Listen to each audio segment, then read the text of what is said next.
बौद्ध महासभेचे राष्ट्रीय अध्यक्ष भीमराव आंबेडकर आज दीक्षाभूमीला भेट देणार आहे।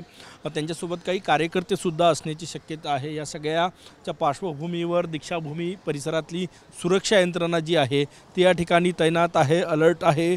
1 जुलैला दीक्षाभूमीवर भूमिगत पार्किंगसाठी मोठं आंदोलन झालं होतं, त्यामुळे तेव्हापासून सुरक्षा तैनात आहे। आज काही प्रमाणात ही सुरक्षा वाढवण्यात आलेली आहे। बघा, अनुयायांसाठी दर्शन घेण्यासाठी मुभा आहे, परंतु सुरक्षा मात्र चोख तैनात करण्यात आलेली आहे। हे दृश्य आपण बघू शकतो, नागपूरच्या दीक्षाभूमी परिसरातले हे दृश्य आहे। आणि ही फोर्स बघा, या ठिकाणी दंगा नियंत्रण पथक या ठिकाणी तैनात करण्यात आलेलं आहे। अतिरिक्त सुरक्षा जी आहे ती या ठिकाणी तैनात करण्यात आलेली आहे।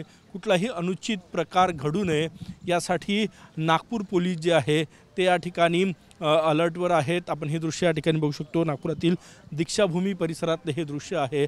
आणि ही सुरक्षा जी आहे ती या ठिकाणी तैनात करण्यात आलेली आहे। दुपारी 1 वाजता भीमराव आंबेडकर या ठिकाणी येणार आहेत, पाहणी करणार आहेत संपूर्ण परिसराची।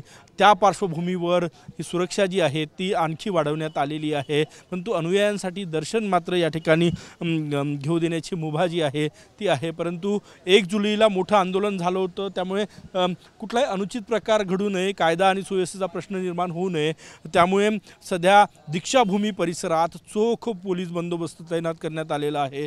नागपूर पोलिसांचं दंगा नियंत्रण पथक सुद्धा या ठिकाणी तैनात आहे। कॅमेरामॅन साईसह गजानन उमाटे, TVN मराठी, नागपूर।